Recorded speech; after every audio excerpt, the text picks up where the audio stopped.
Welcome to the Redvee TV preview show, supported by A-Star Recruitment for the 2020 season, as we look ahead to the 2020 Betfred World Club Challenge against the Sydney Roosters at the Totally Wicked Stadium this Saturday evening. They don't come around too often. Have you got your tickets yet? I'll start off with that. How could you be from this town, claim to be a Saints fan, and not have your tickets? If you turn up for Wembley and you turn up for Old Trafford, you've got to turn up for the game where your team could be world champions, surely. Is this your impassioned plea to fans? It's a bewilderment. We've sold out 3 stands. The East stand is still on sale. But if we're going to have any hope this weekend, the fans are going to have a role to play. And 4 full stands of Saints fans making it a raucous atmosphere could be the difference between winning and losing. And imagine not having a ticket. Saints winning. Oh, were you there at the World Club game? No, I watched it in a pub. Or I'll tell you no. People always still say Madness. Anyway. But listen, if you're from St Helens, it's 5 minutes from your house. You go to the game. Yeah, I know football clubs do it just for normal home games where they have, I know the football club that I support has fans, home fans in each of the 4 stands. It makes a difference. Goodison. Yeah. Everton, it does. It makes a massive difference. There's no home end then. Yeah. I want to see that East stand on Saturday evening as bouncing as the West. So yeah, if you've not got a ticket yet, I wouldn't hang around too long because the East is now the only stand on sale, and we hopefully will sell it out. Yeah, fingers crossed. I'd say it'd be good to have 17,900 people there. I know you're going to get the odd Sydney Roosters Warrington fan. Yeah, Warrington fan. No, they've had their cup final. They have, but listen, they normally only see 1 champion team when they play us or Wigan. So for a chance to see 2, listen, Warrington fans, you're more than welcome. Yeah, just don't talk to us. I don't think they like you anyway. Get a badge for that. Yeah. But yes, the Roosters on Saturday evening. And the squads have been announced. Kev, the biblical reference this week? Lazarus, yeah. The greatest comeback since Lazarus, with Mark Percival being named in the squad alongside James Roby coming back in, with Regan Grace missing out and Jack Ashworth. Regan Grace picked up a concussion last week. Obviously, it's a 7-day turnaround for the. I think they've actually made it 8 days this season. Yeah. So even if even if it had been a Friday night game, you probably still would have missed out with it being a Saturday night, which is a bit of a bitter blow both for Regan and us as a team. And it takes genuine pace out of our team. That's it. He's the quickest player you'd say on our books, especially first team definitely. And it is a shame for him to miss out. It gives somebody else a go. You can almost see if Mark Percival does play, you can see Matty Costello being put out there. Matty Costello, who finished on the wing against Hull. Well, I was going to say to you, if there is one positive from Regan Grace's injury, it happened at the end of the first half of that whole game. So we had 40 minutes of seeing Matty Costello on the wing, and it will give Christian Wolff a chance to have a good look at him ahead of this weekend. Yeah. Obviously, he scored that try, he finished it really well, and it looks like he will get the nod to play there. Yeah, you'd imagine so.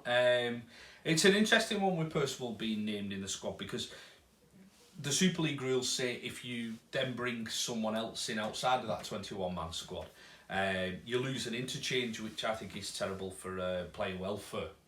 You understand why the rule's in, but it's that said, you've got a 21-man squad and you've only got to take 17 out of that. I've come up with a great idea for next season. I think all Super League clubs should run a competition for the fans, not like Wigan have the 18th man.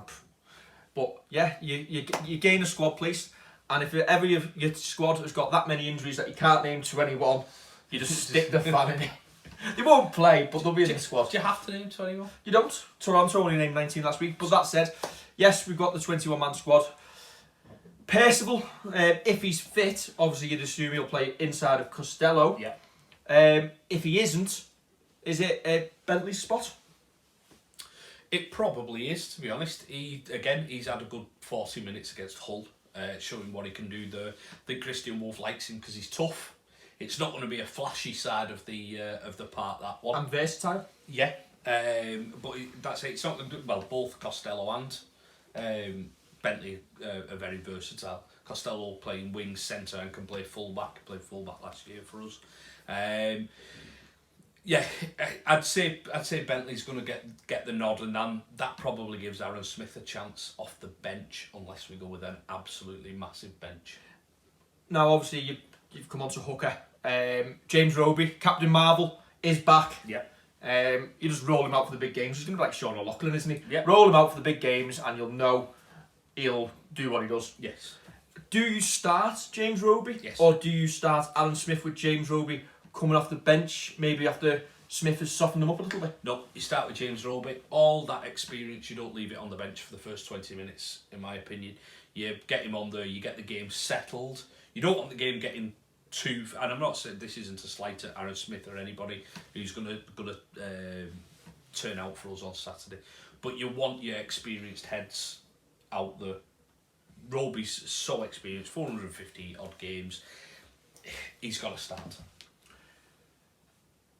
Aside from that, obviously, we know Percival is in the squad. He has got that shoulder injury, and we believe he's still going to undergo surgery on Monday, but the injury can't be made any worse if he plays or not. It depends on how he's feeling himself. He'll be desperate to play in a game such as this. Yeah, you'd imagine they all are. I mean, if you're in that 21-man squad, you're probably pulling up trees this week in the hope that you kind of move ahead of another player.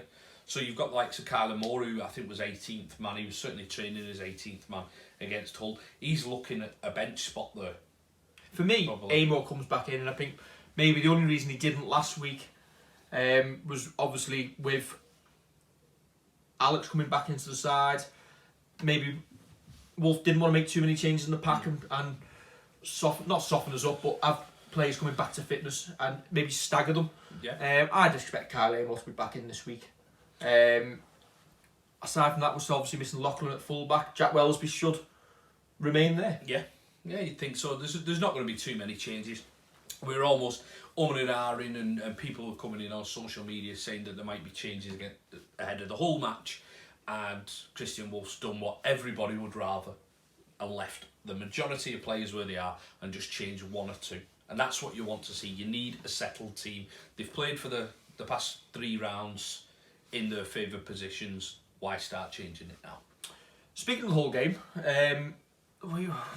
we mentioned it at the weekend, didn't we? Some of the tweets that were coming in was probably at half time. People worried about the attack, saying it was going back to the time before Justin took over. Yet we finish the weekend top point scorers in Super League and on average as well. I don't think there's much wrong with our attack once we're firing and everyone is fit. No, there were a couple of opportunities, not many in that first half that we against Hull, and we just didn't execute them properly. I remember one mainly because we might have had a little wager on Morgan Knowles any time where he slipped and I thought he was going over. And you have Morgan's on the naughty list. Like Tommy Makinson was all them years ago. Yeah, if you've still been watching, we've still not forgotten. Still not paying us out. No. And then you've got like the Regan Grace breakthrough, which puts you in good field position. So we're getting up to the other end of the field. It's not like we were completely under the pump. All 3 of their tries, as I said, were completely avoidable. So I think it's probably fans just worrying, just harking back to days of us not playing good rugby. Which, to be honest, I mean, there's more than one coach who's not played the greatest rugby. But for me, you forget all about it when you win. For me, it's still players getting used to the combinations again for the year and have a little bit of rustiness, and it seems to be shook off in that second half. This week, for us to win this game or to even have a chance of winning this game, we need to complete. Yeah. Essentially, we can't afford to have any off days across the park. Yeah, that's it. Handling is probably key. Your meters made after contact are key. You've got to get them on the back foot. They've not really had a run out. They played Catalan in Barcelona. Yeah. That's really going to set you up for a nice wet evening at the Totally Wicked on Saturday. Yeah, that's yeah. It's that's it. It's all the simple things. Your kicking game, staying good and true. Like go back to the whole game. Jake Connor kicks out on the full. well, was it twice he kicked out on the full? You can't have them errors creeping in a game of this magnitude. Is that the biggest difference between probably Super League and the NRL? Whereas Super League will, like Saints, will tend to throw the ball about. You'll get yourself into far more attacking positions. Whereas with the NRL, it's a lot more attritional, isn't it? If completing your sets, your field position. I'm going to say yeah, but I don't follow the NRL. So I'll say yeah. All right. Yeah. So that brings us on to the team news, Kevin. Yep. What, their team news? Yes, Kevin. Okay, I'm going to read out from the Sydney Roosters website here.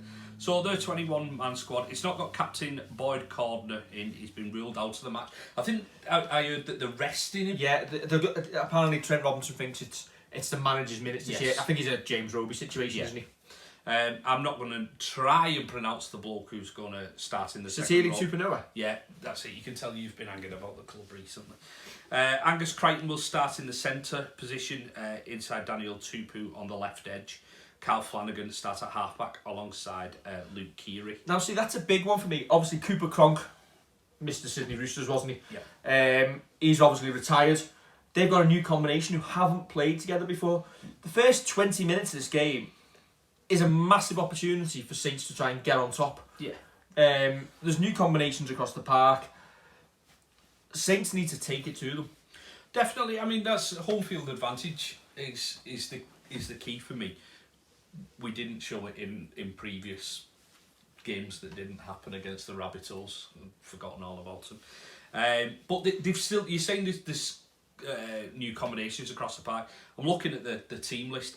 James Tedesco, Brett Morris, Jake Friend, Jared Warahaya Hargreaves. They're just the big names still in this squad. And what I was saying before about James Roby being you need him on the park at the start, that's exactly what they've got. There's still big names that can get them round the field. Now, obviously, the Roosters have essentially named their 13. Yeah. Now, the starting forwards, Jared Hargreaves, Siosiua Takihawa, considered to be... You've been practising these all day. You've been up, haven't you? Easy for you to say. Practising these all day. Siosiua Takihawa. They were widely considered to be like the best front row pairing in the NRL last season. We've got Luke Thompson and Alex Walmsley. Many have considered to be obviously the best in the Super League, as many Saints fans will agree. Do we have to start with them two to match them early on? Yes. Are they what you go with, and then bring Matty Lees and maybe Kyle Amor off the bench? Yes, and that's when you also bring Louis off the bench with his pace. You've got to start, again, go back to it with the Roby thing, you've got to start with your big guns and not get blown out of the game inside the first 20 minutes, be 24-0 down and think, how are we getting back into this? I don't think it'll be that sort of game. I think it'll be a lot tighter than that. I know the Roosters last season, they beat Wigan 20 points to 8 after Wigan started horribly, but got back into the game. Saints need to be in after 20 minutes. Yeah. I don't think, touch wood, Touch bald. It's going to be was it 39-0 against the Roosters? It was something to nil. Didn't happen. It's not going to be that sort of game we wouldn't have thought. This Saints side seems to be made of sterner stuff. We've just got to make sure we protect our edge, obviously without our normal centre wing pair in there. Well, on that left edge, you've got Zeb Tyre. I mean, could you ask for someone who is more experienced as a left and second rower? You probably couldn't, could you? Not in Super League anyway. So I think he'll look after them. I don't think it's much to worry about, he says. That's essentially the game talked about. Previous memories of World Club Championships? Not a clue. I like a beer at the game, mate. No, well, Kevin, insightful. Now, my memories, I think I remember the one in 2000 against the Melbourne Storm. We played them at the JJB. Yeah. I think if anybody's got the video, when it comes back just after half time, there's me with the worst painted Saints flag you'll ever see in your entire life. You could tell I wasn't good at art at school. That was a cold night. We got beat. 2001, Brisbane at Bolton. Again, after the previous year, nobody expected us to have a chance. One of the greatest nights. Yeah. You don't remember, do you? Yeah. 2007, Gordon Tallis landed late on. Or was that 2001? It was one of the two. You don't remember either, do you? I don't remember being there. I probably had a beer, but But after your 1999 grand final shenanigans of drinking Blue Wicked outside Star Value or whatever it was, a little bit more memory. My memories of 2015, I've blanked the game out. All I remember is that somebody thought it'd be funny to buy me a half and half. Yes, we did. Yeah. Have you still got it? No. Absolutely. Don't do half and half scarves. You support one club. It's not about the occasion, it's about winning the game. I'll dig that picture out and might retweet it from Redvee. Hey, I wonder if we'll see any of the dodgy salesmen with the St Helens Saints scarves, or St Helens spelt incorrectly on the scarves. Yeah, possibly. If you're watching this and you spelt St Helens wrong, don't worry. But yeah, one of these games will go our way. English clubs have only won 1 in 7. If the weather stays like this, I think it's a 50-50 game. Yeah, it's a leveler, isn't it? It can be. You've just got to, as I said previously, you've got to hope your handling's spot on in weather like this. If it stays greasy, you've got to make sure that your handling is top for it, and not be mucking about, not be your loose carries. I know it's easy to say, it's sat on a sofa when you're not running the ball in, but your loose carries, your stuff like that. And if you are going to turn it over, make them come 80 metres to us. Don't start doing it in your own 20, 30. Fingers crossed that we turn up and perform, and imagine being able to be sat here next week or doing an instant fan reaction going, welcome to the instant fan reaction, home of Saints, world champions for the 3rd time. Take that. I'm nervous already. Are you? I'm nervous. I look forward to the last the game in 2015, and we didn't show up. This is massive for me.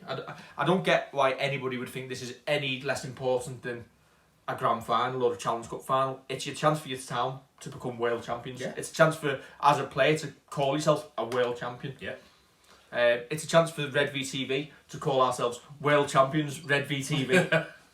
We're off to like stars above what we're playing. Fair enough. We're in the 20-man run squad. We're not going to be named in that 17, but there you go. So, listen, this is potentially one of the biggest games of the club's history. So you want to be there. Yeah, it's massive. It is a massive game.